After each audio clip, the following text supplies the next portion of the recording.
Halo, selamat siang.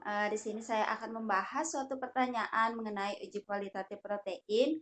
Baik, sebelumnya izinkan saya memperkenalkan diri terlebih dahulu. Saya Gusti Ayu Komarti dan Maulan Dewi, NIM 18130810007 dari Prodi Kimia, jurusan Kimia, Fakultas Matematika dan Ilmu Pengetahuan Alam, Universitas Pendidikan Ganesha.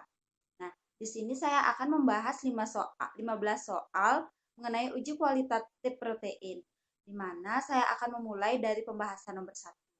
Apa yang Anda ketahui tentang protein? Nah, protein atau yang sering disebut dengan protos yang berarti paling utama ialah senyawa organik kompleks yang mempunyai bobot molekul tinggi. Protein juga merupakan polimer dari asam amino yang dihubungkan dengan ikatan peptida. Dilanjutkan pada pembahasan nomor 2, jelaskan mengapa protein disebut senyawa organik yang memiliki berat molekul.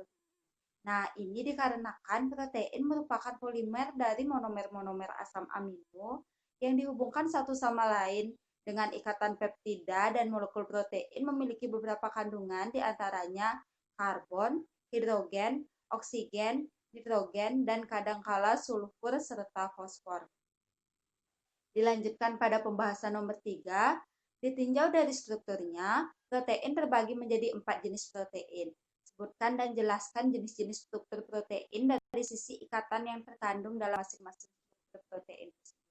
Nah, yang pertama itu ada struktur primer, di mana struktur primer merupakan struktur yang sederhana dengan urutan-urutan asam amino yang tersusun secara linier, yang mirip seperti tatanan huruf dalam sebuah kata dan tidak terjadi percabangan rantai. Struktur primer terbentuk melalui ikatan antara gugus alfa amino dengan gugus alfa karboksil. Ikatan tersebut dinamakan ikatan peptida atau ikatan amida. Struktur ini dapat menentukan urutan suatu asam amino dari suatu polipeptida. Kemudian, yang kedua ada struktur sekunder.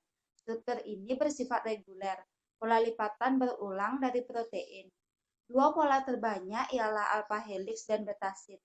Struktur sekunder protein ialah struktur tiga dimensi lokal dari berbagai rangkaian asam amino pada protein yang distabilkan oleh ikatan hidrogen. Kemudian struktur yang ketiga yaitu struktur tersier. Struktur tersier merupakan lapisan yang tumpang tindih di atas pola struktur sekunder yang terdiri atas pemutar balikan tak beraturan dari ikatan antara rantai samping atau gugus R berbagai asam amino. Struktur ini merupakan konformasi tiga dimensi yang mengacu pada hubungan spasial antar struktur sekunder. Struktur ini distabilkan oleh 4 macam ikatan, yakni ikatan hidrogen, ikatan ionik, ikatan kovalen, dan ikatan hidrofobik. Dalam struktur ini, ikatan hidrofobik sangat penting bagi protein. Asam amino yang memiliki sifat hidrofobik akan berikatan di bagian dalam protein globuler yang tidak berikatan dengan air. Sementara, asam amino yang bersifat hidrofolik secara umum akan berada di sisi permukaan luar yang berikatan dengan air di sekelilingnya. Kemudian struktur yang keempat yaitu struktur sekunder atau yang sering disebut dengan struktur kuartener, di mana struktur ini ialah gambaran dari pengaturan subunit atau promotor protein dalam ruang. Struktur ini memiliki dua atau lebih dari subunit protein dengan struktur tersier yang akan membentuk struktur kompleks yang fungsional.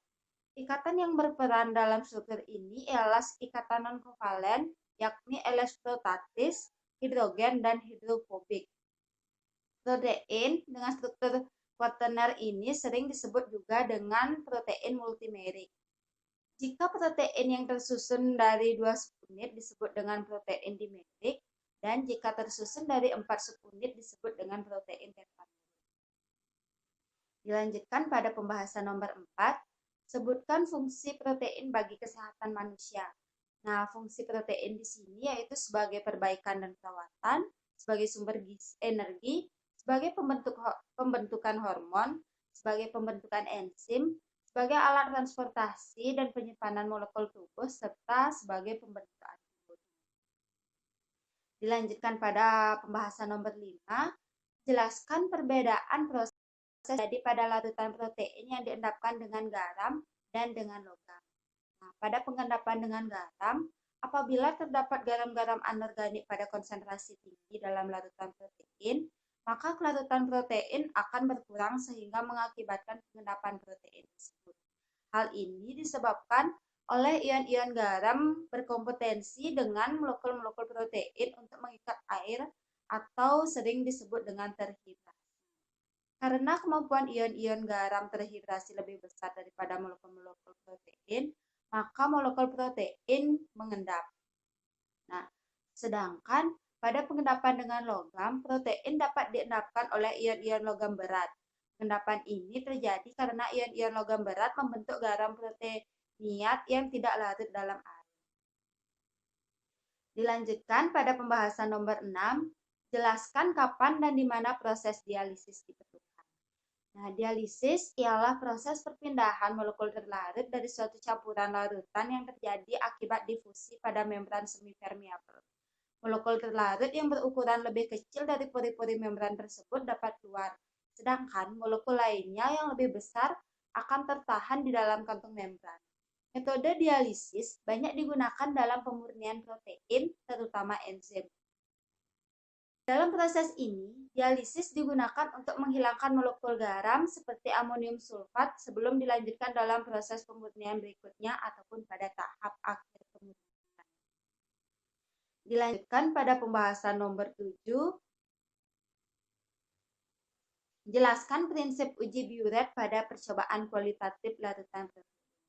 Nah, uji ini menggunakan reagen Biuret yang mengandung NaOH dan CuSO4-NC. Reagen Biuret akan bereaksi dengan ikatan peptida protein pada sampel. Adanya protein sampel ditunjukkan perubahan sampel menjadi warna ungu. Nah, pembentukan warna ini disebabkan karena adanya kompleks ion Cu+ dengan ikatan peptida protein. Dilanjutkan pada pembahasan nomor 8, pengendapan dengan garam ada peristiwa salting in dan salting out.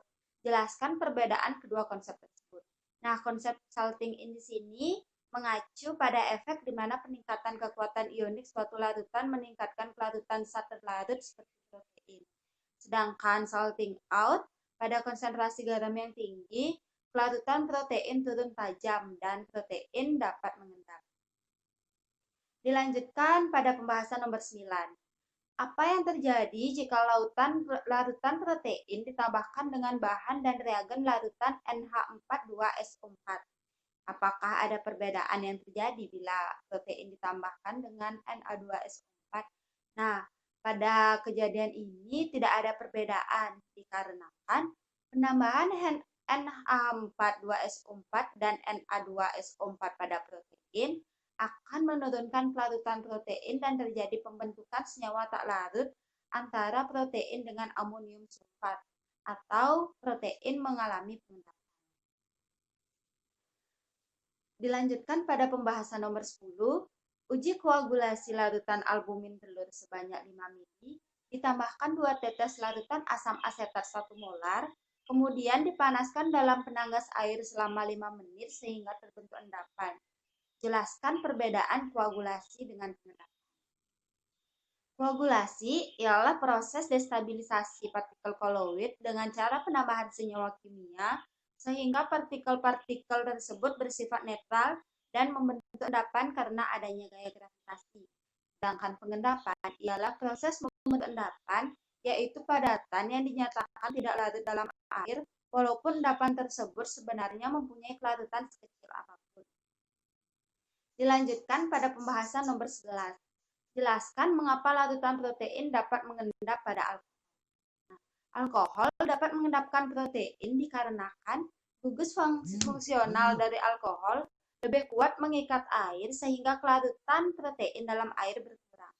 Pada protein ujung C asam amino yang terbuka dapat berkurang. Pada protein ujung C asam amino yang terbuka dapat bereaksi dengan alkohol dalam suasana asam, membentuk senyawa protein ester.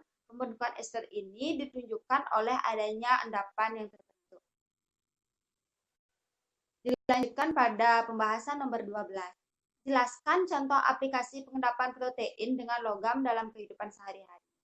Denaturasi protein, yaitu masuknya logam berat ke dalam tubuh kerang dikarenakan adanya pembuangan limbah yang mengandung logam berat secara terus. Dilanjutkan pada pertanyaan nomor 13, jelaskan contoh aplikasi pengendapan protein dengan garam dalam kehidupan sehari-hari. Nah, salah satu contohnya yaitu ada pada proses pembuatan tahu. Dilanjutkan pada pembahasan nomor 14, apakah jenis pengendapan yang digunakan pada proses pembuatan tahu lombok? Nah, sudah dibahas sebelumnya pada nomor 13, yaitu jenis pengendapan yang digunakan yaitu pengendapan protein dengan garam dengan mengendapkannya menggunakan batu lombok yang merupakan seperti senyawa yang mengandung kalsium. Yang terakhir, pembahasan nomor 15, yaitu jelaskan temuan percobaan optimasi pengendapan albumin dengan variasi suhu, pH, dan konsentrasi etanol dalam plasma darah melalui metode simplex lattice design. Nah, setelah saya mencermati artikelnya, pada parameter suhu negatif 10 derajat Celcius, pH 4,8, dan konsentrasi etanol 40%, atau komposisi formula 5 diperoleh hasil respon albumin yang optimal dengan rata-rata respon albumin yaitu 53,590 μg dibandingkan dengan rata-rata komposisi formula yang lain. Baik, sekian yang dapat saya sampaikan. Saya tutup dengan selamat siang. Terima kasih.